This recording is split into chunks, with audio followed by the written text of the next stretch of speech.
The Hugh Hewitt Show begins 5 seconds.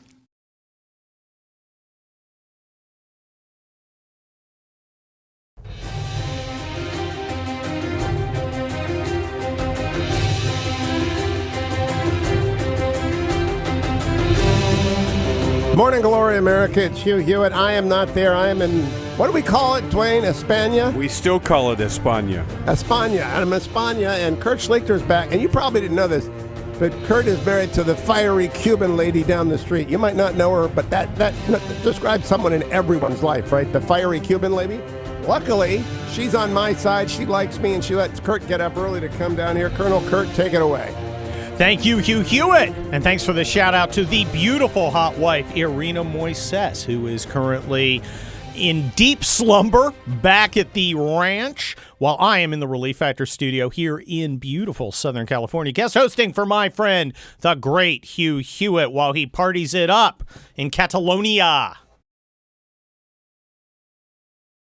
Enjoy your sangria, Hugh. Enjoy your sangria. Look, who am I?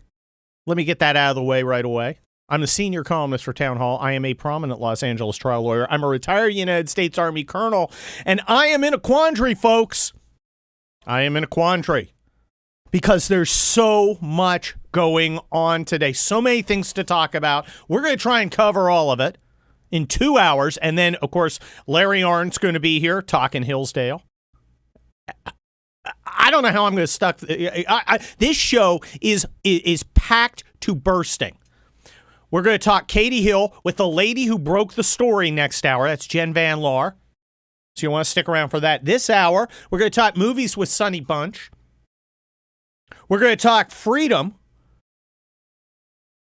with ADF superstar John Bursch. And we're going to talk the news. Let's get right to it. Guess what, Deep State? You got problems. You got problems, you hacks. The New York Times is reporting that the Justice Department, this is the title of the article, and we're going to go over this article because it's important. Justice Department is said to open criminal inquiry into its own Russia investigation. Sounds a little sinister. This is the article in the New York Times from yesterday by Katie Benner and Adam Goldman. And I'm not going to read all of it. I'm just going to read some key bits and pieces, because they kind of give you an idea not only of what's happening, but how the media is trying to prep the battlefield. Like we used to say in the Army, prepare the battle space. Get out there, shape it your way, because something's coming. And it's not good. Because John Durham, well, according to his track record, he's kind of a bulldog, and he has transformed this investigation into the roots of the Russian investigation into a criminal investigation. Lets him subpoena people.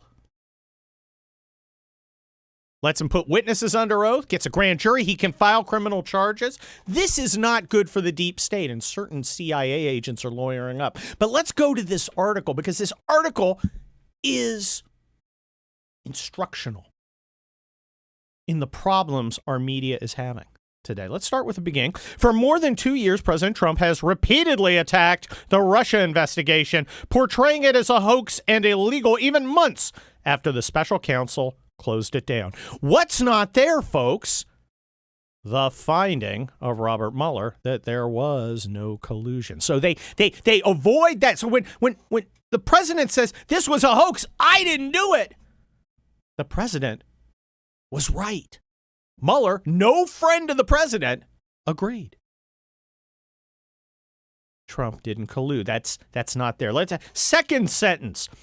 Now, Mr. Trump's own Justice Department has opened a criminal investigation into how it all began. Let me repeat the key phrase out of that. Mr. Trump's own Justice Department. Because, you know, if there's any way to describe a bureaucracy like the Justice Department, or perhaps the CIA or FBI, it's Donald Trump's.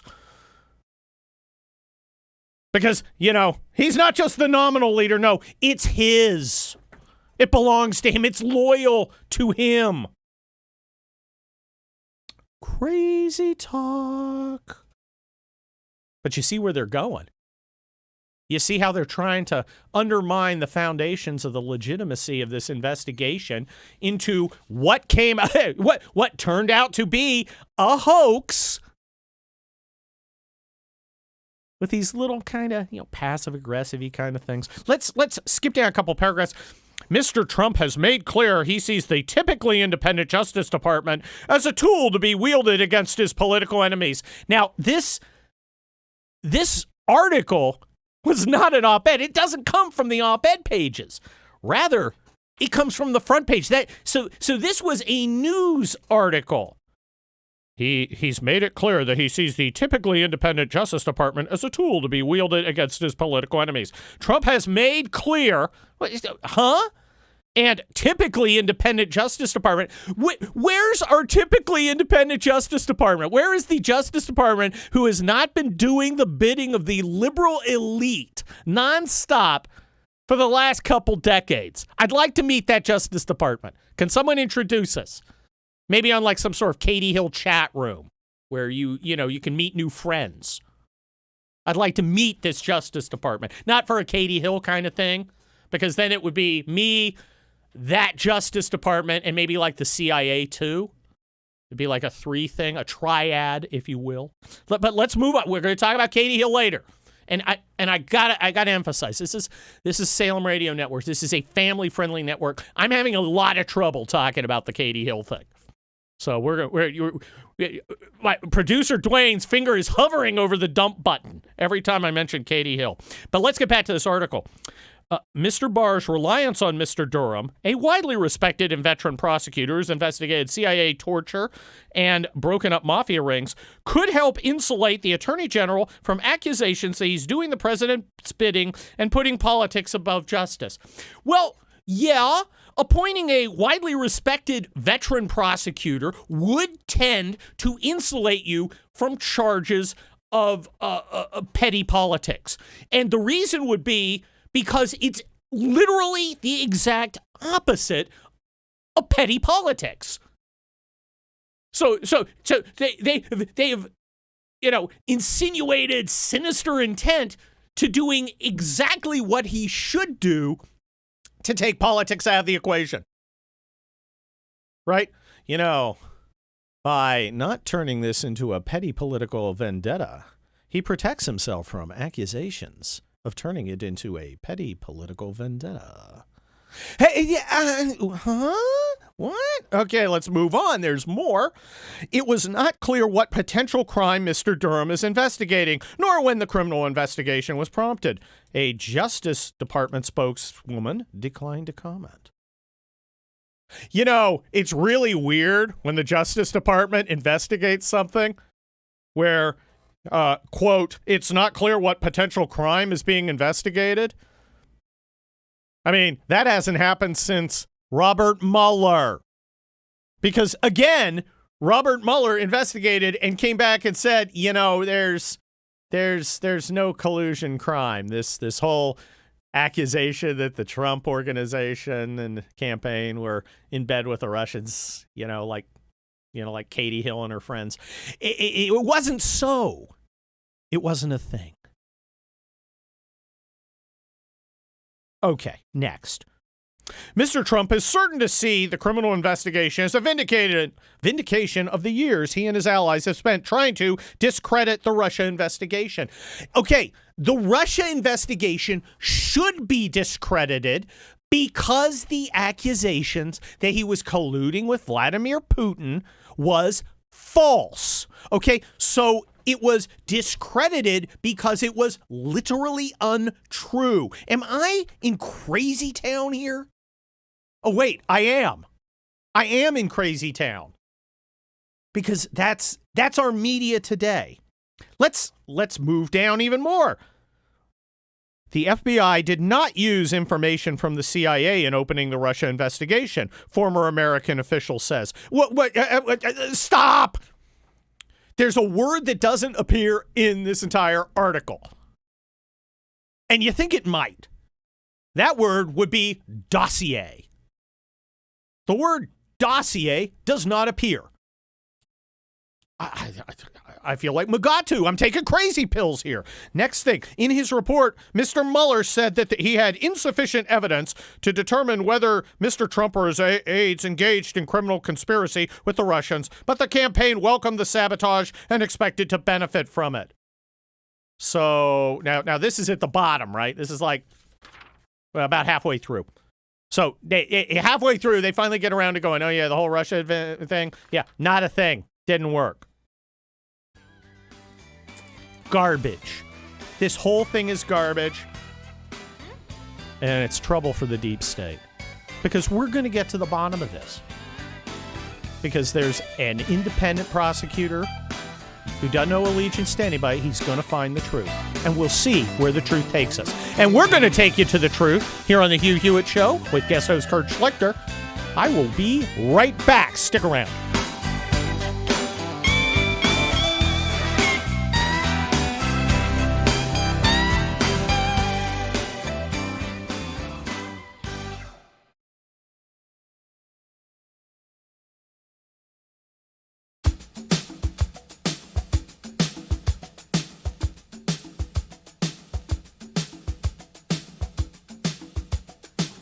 The Hugh Hewitt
The Hugh Hewitt Show on the Salem Radio Network returns from break in 15 seconds.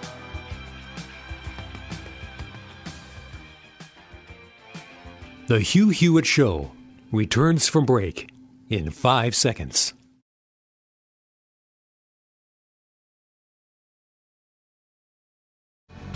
Clear. And what's also clear is that you are an audience that stands up for freedom. You are an audience that makes it happen. Because yesterday, I get numbers, right? When I guest host and I ask you to step up and join us in supporting Alliance Defending Freedom, I see the numbers.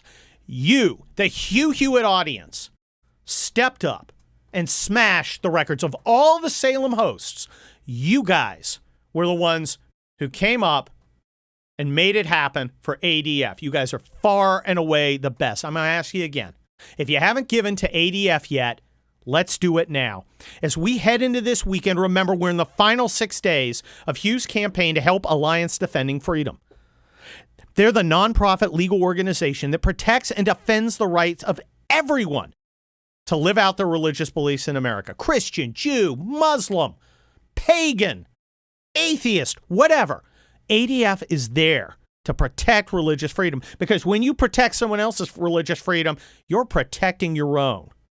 Whether it's on a college campus or in a workplace or where you worship, the forces of the left are getting ready to challenge your rights. And we've only got 6 days left, so I'm urging you to step up. Let's win this one again. Let's show them that the Hugh Hewitt audience is an audience that cares about freedom. My colleague, Sebastian Gorka, my friend, I was on a show yesterday. He reminds us we need your help. Providing free legal support to people whose religious beliefs are under attack costs a lot of money. And you can help right now. With a generous gift, let's all help ADF get the resources they need to keep defending religious freedom all across America. How can you help? It's so easy. You just go to the HughHewitt.com banner, right? Go to HughHewitt.com. It's right there at the top. You can't miss it. You make your tax-deductible donation. $1, $5, $10, $200, $500. How much is your freedom worth? Because it's under attack, folks. And if we don't fight back, if we don't defend ourselves, we're going down. Because we're in their sights. Now, look, if you want to call in, you can do that. 866-700-1060. That's 866-700-1060. Your gift, whatever you can afford, $1, $100, $200, whatever you can afford, will help Alliance Defending Freedom to continue to fight for you and your religious freedom, whether in your business, your school, where you volunteer, wherever. The ADF banner is at the top of HughHewitt.com right now. We're in the final 6 days. Let's show them what Hugh Hewitt's audience can do, and stick around, because at the top of the last segment, we've got John Bursch of ADF, and he's going to tell us exactly what ADF's doing. So please dig deep. And I need your help too. I need your help voting for our Salem Culture Warrior of the Year award. Okay, these great individuals have done so much in the battle to take back our culture. Remember, my friend Andrew Breitbart, everybody's friend, Hugh's friend, your friend, my friend, Andrew Breitbart once said politics is downstream from culture. We change the culture, we change the politics, we move back to the founder's vision. You can vote for your choice. Voting's open through October 31st. We got 6 nominees. Charlie Kirk of TPUSA out there mobilizing our young people. Candace Owens, bringing a fresh new perspective to conservatism and driving the leftists nuts. Alan Sears, he was an original ADF guy. Gary Sinise, maybe my favorite as a veteran, loved what Gary Sinise does. Abby Johnson, fighting for life. And Franklin Graham, fighting for religious liberty. Who do you think should be Salem's Culture Warrior of the Year? You got till October 31st to choose. So go and do it. Go vote on HughHewitt.com. Okay, we've got so much stuff today. I can't even pack it all in.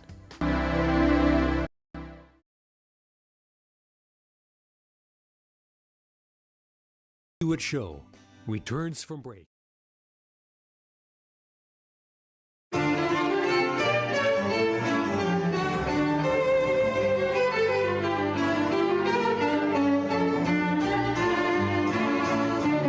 Welcome back, America. It's Hugh Hewitt. The Hillsdale Dialogue is on a Thursday this week, and what a Thursday it is as Brexit gets close to being a reality, or at least a hard Brexit if it all falls apart at the last minute. Boris Johnson reading the Iliad. We began talking about the Iliad last week at the Hillsdale Dialogue. My guest is Dr. Larry Arnn, president of Hillsdale College. All things Hillsdale at hillsdale.edu.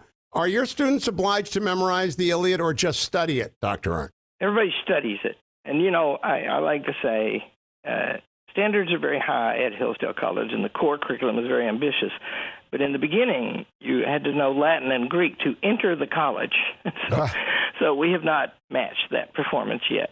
Okay, well, I want to go to Joe Sachs, the translation that you recommended to me, and I ordered the book up, and I of course left it behind, so I'm operating from memory, but there are some things that stand out from his introduction that I want to talk to you about. First of all, he urges early on in his introduction, scholars are wonderful, scholars are great, scholars help us understand, but read the poem. And this is, I don't know if he's a Straussian, which is a technical term for people who are listening. It's a particular approach to political theory, but that is something a Straussian would say. I've never been smart enough to be a Straussian, but I know that that's what they say. Is he a Straussian, and is that what he's saying? Well, he was, he in this book and many of his books, he gives great credit for his understanding to a man named Jacob Klein, who was his colleague at St. John's and who was a friend and colleague of Leo Strauss for decades. So what Straussianism means in the general sense, there are controversies about what it means, but it means an attempt to recover the past as it was, and especially the past great thinkers, because the modern thinkers have gone crazy. And there's a humility about that, but you have to remember about Leo Strauss that he was a Jew, and his teacher among his teachers was Martin Heidegger, a great mind of the 20th century, who was a Nazi. And so Leo Strauss had to flee for his life from his teacher, and he decided to start over. And to begin at the beginning, and I'm not sure if Strauss ever wrote about the Iliad, but here are a couple things I remember again from memory, because I don't have it in front of me. Joseph Sachs says, don't worry too much about dates. The Trojan War occurs around 1200 BC. Homer gets written down sometime in the 8th century in the 700s, and we don't need to know much other than that it lasted for 500 years without being reduced to writing, which means there were people who, like Boris Johnson, could repeat it again and again, and it's an epic poem.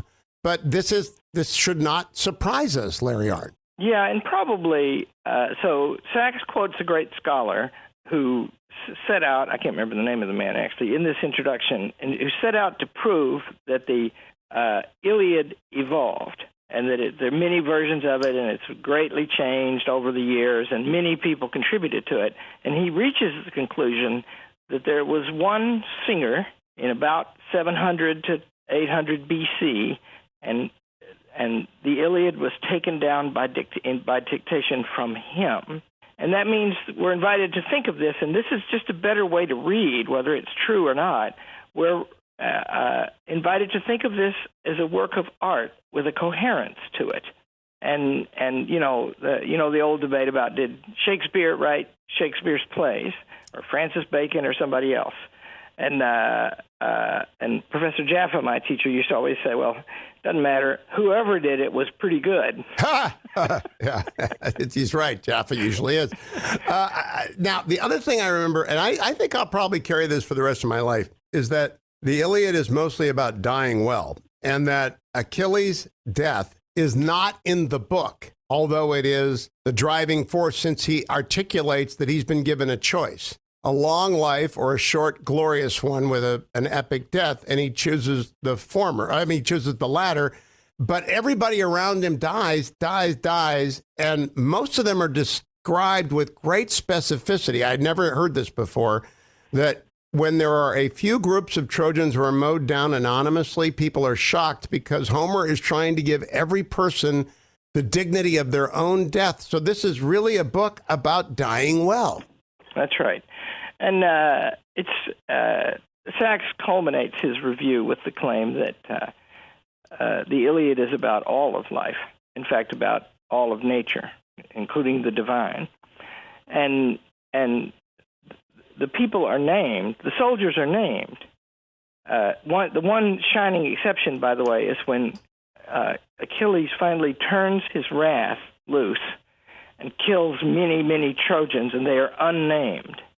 And that's different from the typical thing, whereas when Homer starts to tell that somebody stabbed somebody, you have to go back to the homes of both those people and to learn about how they grew up and what their excellences were and what their armor was like and all that, right? And that's because you're to mourn. You're to revel in their feats, and you're to mourn the losses.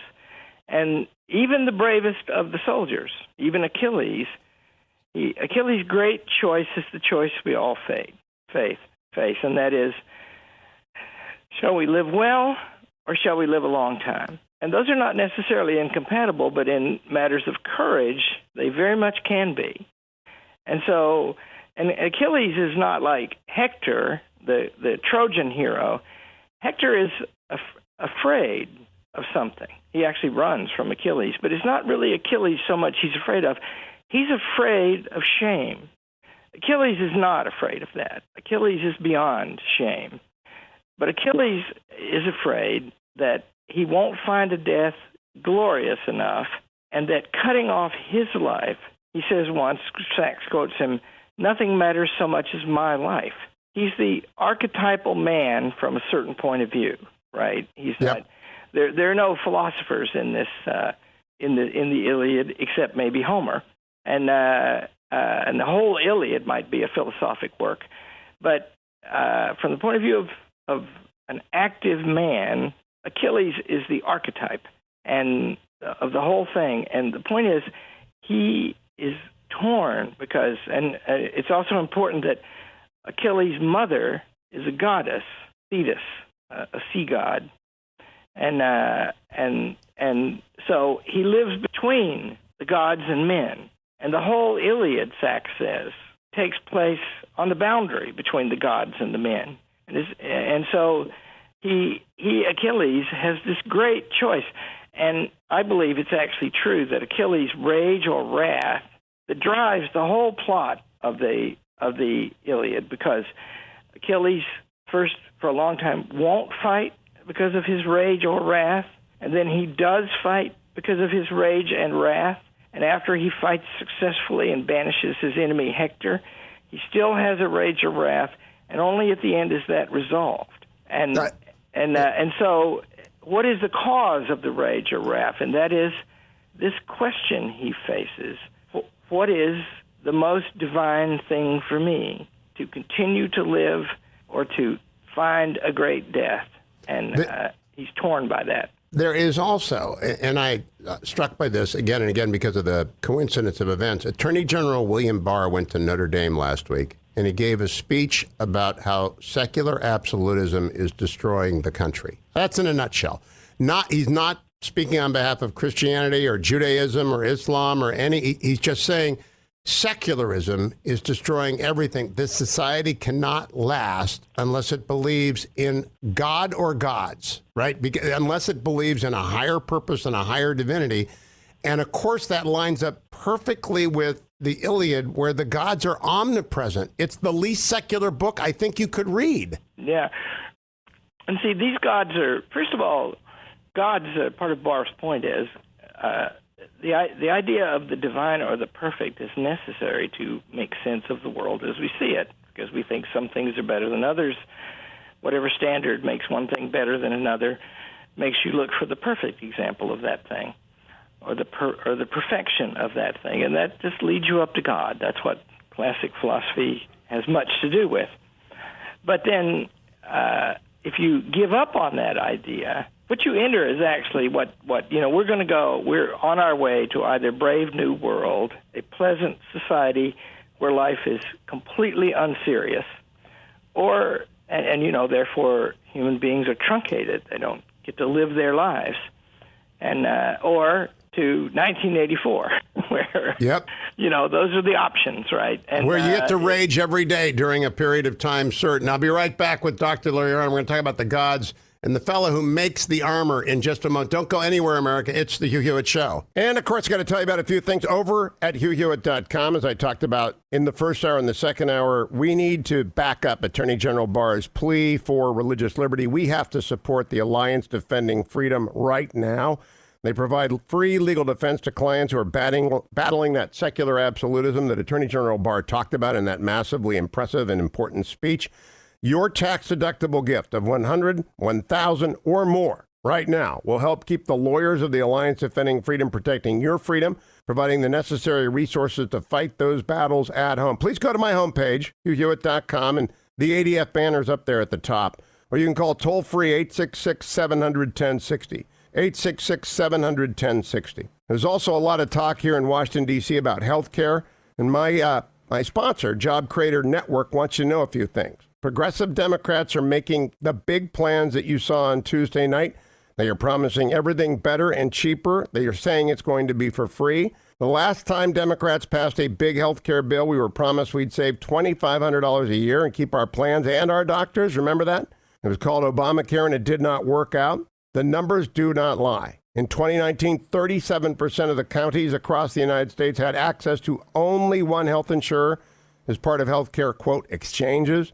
Individual premiums they went up 123% since 2013, increasing more than 100%, 123% since 2013. Family premiums went up 174%. The reason is lobbyists, bureaucrats, and politicians are making the decisions that determine what kind of health care you get, not you. That's the bad news, but there's good news to report. There's a movement in this country to put you in charge of your health care. Healthcareforyou.com. Healthcareforyou.com. Go to healthcareforyou.com and share your story so we can share it with people all across this country. You should be in charge of your health care. After all, it's your money, your health care, and your health. Go to healthcareforyou.com and share your story. Very, very troubling times if you listen to Michael Laar in the first hour.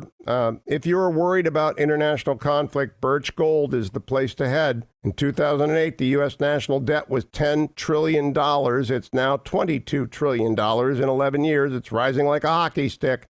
Birch Gold, though, gives you a place to put your money that is safe. Birch Gold has thousands of satisfied customers, including me.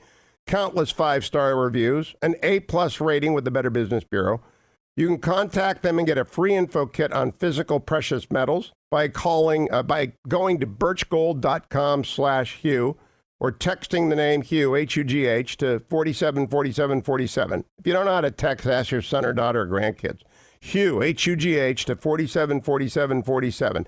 They will send you that 16-page kit on how gold and silver can protect your savings, how you can legally move your IRA or 401k out of stocks and bonds, at least in part, to precious metals. That's texting my name, Hugh, to 474747, or go to birchgold.com. And don't forget, relieffactor.com.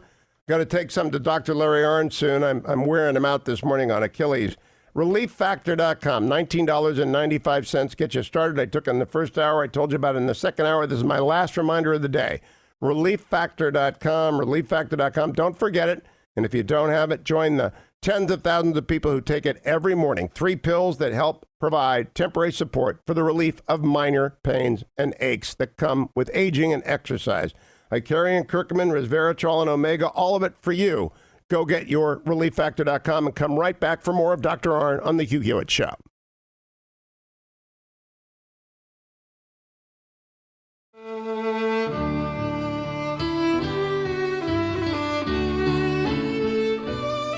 The Hugh Hewitt Show on the Salem Radio Network returns from break in 3 minutes and 15 seconds.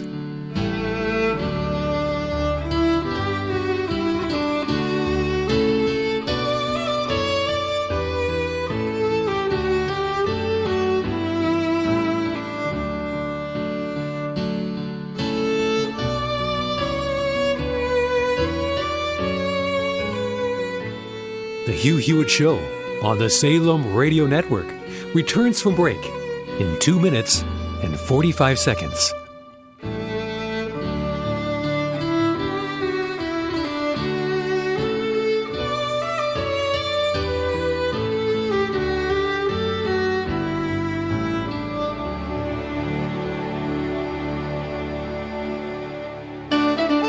the Salem Radio Network returns from break in 15 seconds.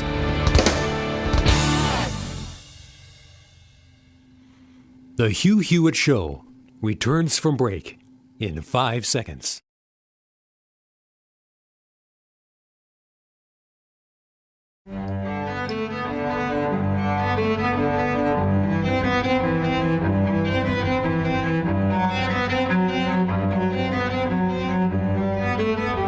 Welcome back, America. Last segment of today's Hugh Hewitt Show. It's the Hillsdale Dialogue. Dr. Larry Arnn, president of Hillsdale College, is my guest. He turned me on a few weeks ago to Joseph Sachs' introduction to the Iliad, which we've talked about before and we'll talk about again. And Steve Smith and I talked about the poem itself last week, and we may be doing that again next week. But this introduction, Larry, I have never understood so much. Hephaestus, am I saying it correctly, the god Vulcan? Yep.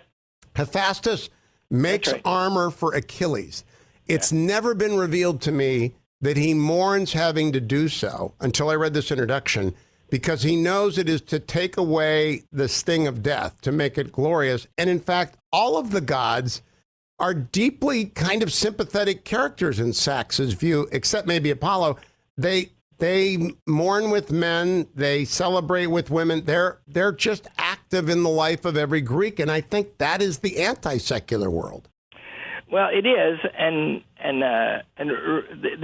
these are gods of a specific kind and a very unusual kind, because they live just like us without all the trouble, and they quarrel only up to a point, because they know Zeus is the mightiest, and because they know what happened when the gods split and the Titans. My son-in-law was telling me last night that the original Titans, Kronos and such, they represent nature. And Zeus and Hera, his wife, and Apollo and Athena, those are the main ones, and Ares, who's very mean and always causing trouble killing people. Those ones represent a kind of civilization. They have a government among themselves and restraint among themselves. And on the other hand, they don't have any trouble in their lives. They can do whatever they want to do. And so they sort of both play with us, sport with us, and sympathize with us. And they directly affect and enter the battle often. And the whole plot of the thing, by the way, comes from two things. It comes from the interplay of, because everything comes from two things. There's always a human thing and there's always a divine thing. So the human thing that begins the thing and sets up the whole plot is Agamemnon, who's a pompous fool and a brave man, and Achilles have an argument. And Achilles gets into a wrath and won't join the battle. And then Athena, who loves Achilles and loves Athens, named for her, and the Greeks, she makes a deal. She's very good with Zeus. She flutters her eyebrows or eyelashes at her dad, and he'll do whatever she wants. You know how daughters are like. And so she says, "Let there be a great and terrible battle and slaughter, to be resolved only when Achilles finally takes the field." And so that's the reason for all this tragedy, is for the glory of Achilles in Athena's mind. And, other gods don't like that. They're partial to the Trojans, and Zeus goes back and forth. And so that's what makes it go. And then in detail, in every battle, at one point Diomedes, who's a great hero, and in these books that we're supposed to be reading this week, but we'll do them some other time, 4 through 7, Diomedes is a great warrior. After Achilles, the great Greek warriors are Diomedes and Ajax, greater Ajax. There are two Ajaxes. And Diomedes actually fights Apollo, and then Athena saves him because Apollo is very strong, but he actually manages to wound Ares. And so, the gods are immortal, and they're all powerful, except not quite. Wow. It's actually fascinating. And I wonder if the Iliad is too hard for our modern education system to understand and grapple with because of stuff like, you always get the idea that ancient peoples relied on gods to explain their problems away. That is clearly not what's going on here. It's clearly telling you how to live. Yeah, and see, if my earlier point is you are required by logic to imagine God or gods because you need them to make sense of the universe.